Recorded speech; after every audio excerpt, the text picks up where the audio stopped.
Cancer, two ways. New love coming in, like brand new love, new excitement, new slate is clean.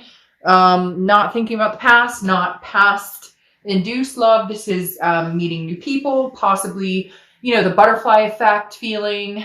I shouldn't say butterfly effect because that was kind of a crazy movie, but the butterflies in your stomach feeling, new beginnings, new excitement, new friendships. Now, this could just be you getting out there, meeting people, talking to people, getting to know people. Doesn't necessarily mean that you've fallen for somebody right this moment. On the flip side of this could also be a new beginning between you and you and the other person you're thinking about. An ex, somebody you're split up with, somebody you're not communicating with. Could be a few different people. So the Ace of Cups, though, is very, it's like running through the fields of dandelions kind of energy, because it's just a newness. It's like the bird is sitting here going, you can feel this overwhelming sense of happiness, glowing, whether it's new, whether it's, past energy. All in all, I almost feel like it's just Cancers coming into December with that mentality of bring it on. Whatever it is, good or bad, indifferent, I'm going to find the happiness in it. I'm going to find the blessing in it regardless. The next card you have is your current position coming into the month, and you have the Ten of Pentacles. Now, the Ten of Pentacles is about excess, wealth, a very generous energy, but also about legacy. Every time I see this card, this is like, I'm looking for my forever. Now, for some of you, your ex is your forever, and you're kind of contemplating, hey, we will be getting back together. We will be seeing each other again. Some of you kind of have that mindset of like, I know this is not over. But this is like taking time planning a future. The Ten of Pentacles is, where am I going to be 10 years from now, 20 years from now? Some of you see yourself with this ex person. Others see it with somebody new.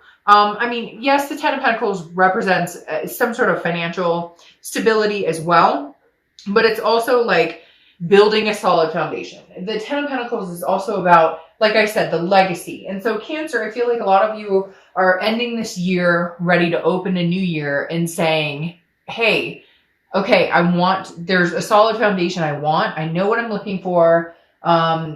And I'm ready to find that. This is you ending this year on a note of so many things. There's going to be so many moments captured of newness, new beginnings, new excitement. And this isn't just in love. This is like career. This is a lot of different things. So Cancer, I feel like you're on your way, like forward momentum to make these goals happen, to make these life plans happen.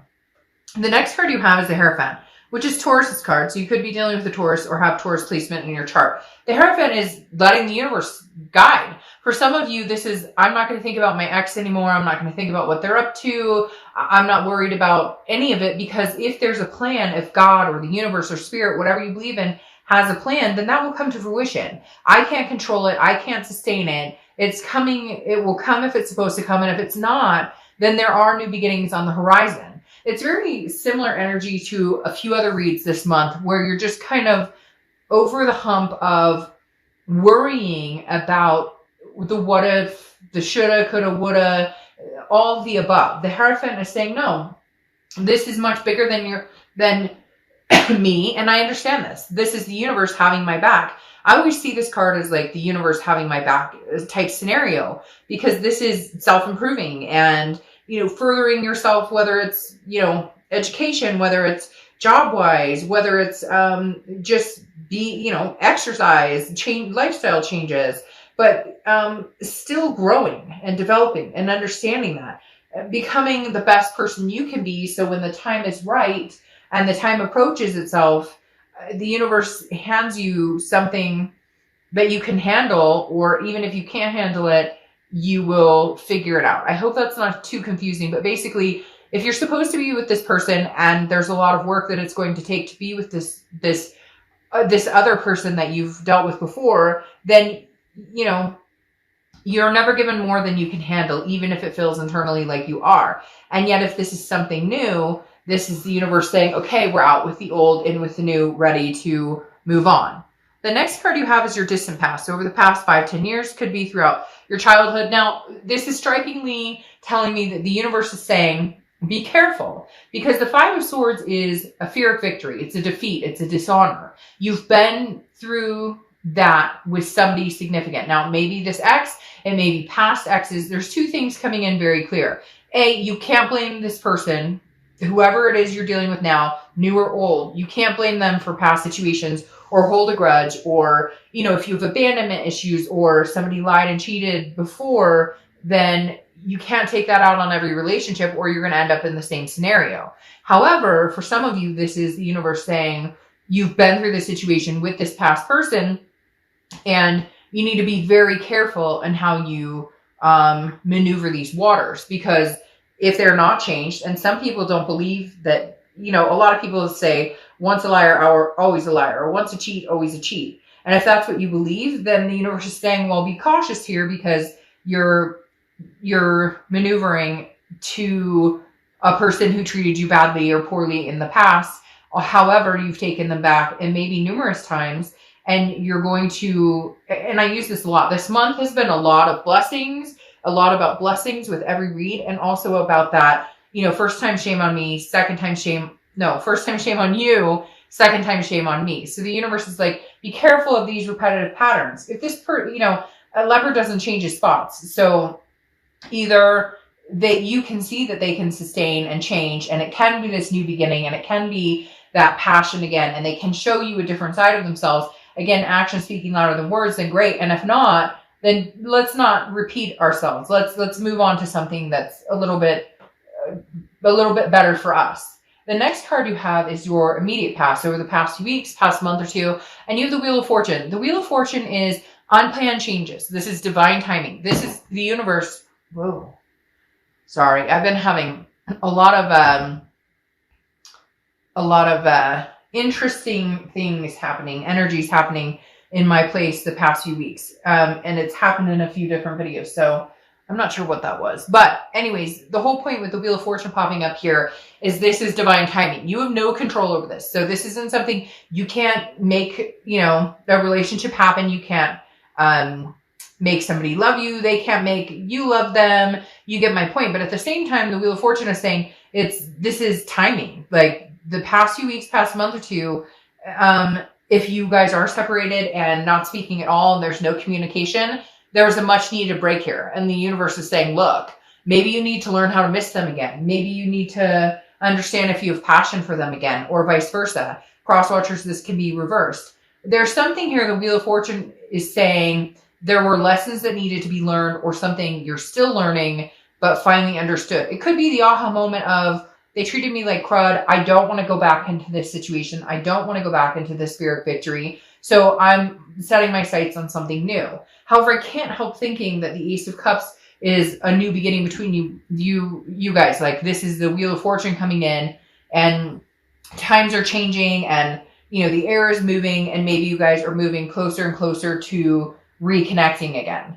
The next card you have is your distant future. So over the next few months, and you have the Two of Swords. Well, duh. I almost want to say, okay, universe, duh, because the Two of Swords is a decision making. It's a stalemate. It's understanding that a major decision needs to be made. It's cut or dry. This situation is either going to come to an end, and you need to stick with that end. I feel like Cancer, you've ended it before, or they've ended it, or you guys have separated several times. And at some point, you've got to get through the indecision. You have got to figure out how to move forward. Either move forward with this person, or state that this is final and I will never move forward with this person. Because again, you continue on this cycle, and it's stagnation. And it's almost like, you're blocking yourself from either fully outpouring and loving somebody. And okay, give me a break. People are going to comment and be like, well, fuck Dark Dove. They broke my heart. They treated me like crap. And I get that. I understand that. I'm not saying that the behavior is okay and that the choice is going to be easy.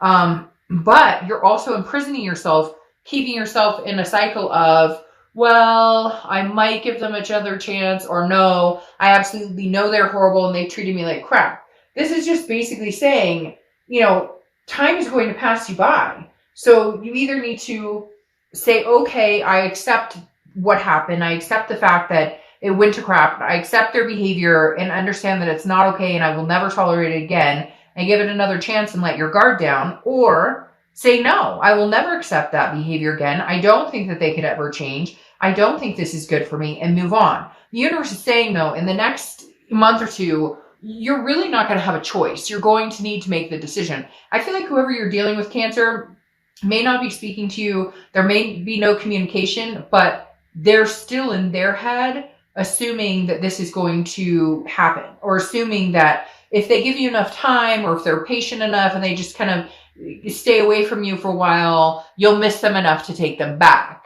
But at the same time, that may be a stupid move on their part, because it may give you more time to reflect on I can do better. There's other opportunities. And for some of you, maybe you are already dating, or there are other people coming in and out of your life, just friendships or people that you're meeting or talking to that will just confirm the fact that maybe this is not a good move for you to ever get back together. The next card you have is your immediate future. So over the next few weeks. Now, you have the Sun card. The Sun card is solutions. Okay, it's clear-sightedness. The fog is lifted. If you are going to get back together with this person, I think you're going to know exactly what it is you're going to see or need or want or feel to find a solution to this. Now, it has to be a compromise. It can't just be my way or the highway, even if they behaved in a certain way. Look, if somebody cheated and you take them back, eventually you have to let that go if you want this to really work. Now, people, again, are going to come in and be like, once a cheat, always a cheat. Don't trust them, etc. I told a story a while back about a friend of mine, very good friend of mine of years and years and years, who was cheated on. They stayed together. It was horribly hard for a few years, and now they're doing really well, have another child, etc. But the whole point is, if you're going to accept the faults and you're going to say, okay, I want to give this a go, then you really need to give it a go and drop the history of it. It doesn't even have to be cheating. It could be, non-committal or, habitual stuff, addiction, whatever it is. You're either in it or you're not. And I think that's Cancer. By the end of this year, you're going to be like, okay, yes, I'm in this full force and I see the solutions clearly, or you're out of it and you go, okay, the only solution is to cut this completely off. Again, I feel like you're going to be forced to make some sort of decision, or the universe may just make it for you. They'll find somebody else, or you'll find somebody else, and it just gets kind of, you guys part and go your separate ways. The next card you have is anything tangible that's going to happen throughout the month. Could be the beginning, middle, end. Could last for a day, a week. You have the Page of Pentacles. Now, the Page of Pentacles is wanting to work on something, but being very realistic and very pragmatic, okay? So aspiring for something. So I feel like you're still willing to, you're still contemplating, well, what if we actually did make this work? What are the solutions to make this work? But you understand that it's going to take work. It's not going to be footloose and fancy free. It's not going to be rainbows and Skittles. Yes, there may be passion there. For some of you, you haven't talked to this person in a long time. You haven't seen them in a while. So there may be this build up to, oh my gosh, he texted me, or she texted me, or he called me, or she called me. And there's going to be some excitement behind it. But the Page of Pentacles is saying, yes, I aspire to find a better relationship, or to be better with each other if it is going to be some sort of reconciliation. But the Page of Pentacles is also saying, I'm practical about it though. I know that we have to put the pieces back together. It's not going to be, hey, they text me and immediately everything falls back into place except for all the bad stuff goes away. That's not reality. And you understand that and you know that. The next card you have is how you're feeling coming into the month. And you have the Four of Wands. So the Four of Wands is happiness. It's resting. It's a first completion. I feel like a lot of you are going to be contacted. There's going to be communication. And I feel like it might actually be heartfelt communication. They may actually show up and prove to you, or they may actually, actions speak louder than words type scenario. Now, this is what you're hoping for because this is how you're feeling internally. Now, some of you have had your guard up because of this defense and you've needed to. But it's really strange. I almost feel like maybe they've had some time to think and they're going, what the fuck have I done? This is horrendous. I need to get this person back, or I didn't know how good I had it. It's that old, cliche, you don't know what you've got until it's gone. Because internally, somebody is making you feel this way, or this is how you're feeling in general. You want the happy home, the happy life, whatever it is for you, kids, marriage, fur babies, a life partner, however you feel, this is like, you're ready to go get it. You want it. But I feel like it's something that you're almost hoping you could have with this past person if they could get their stuff together. Yeah. And your hopes and fears to the outcome is the magician. And the magician is, excuse me, versatile, very versatile, being able to adapt to change, but also a connection. So the magician is telling me, you know, this connection is strong. They know this connection is strong, but what are we doing about it? How are we fixing it? How do we fix these? What's the solution here? How do we get to this? Happy home, resting, first completion. How do we get over the hump of, you know, the past and the finger pointing? How do we make that better? And can we make that better? If we can't, then the decision needs to be made to cut it off. If we can make it better, then we need to start working on it in a fashion that's going to make us both happy.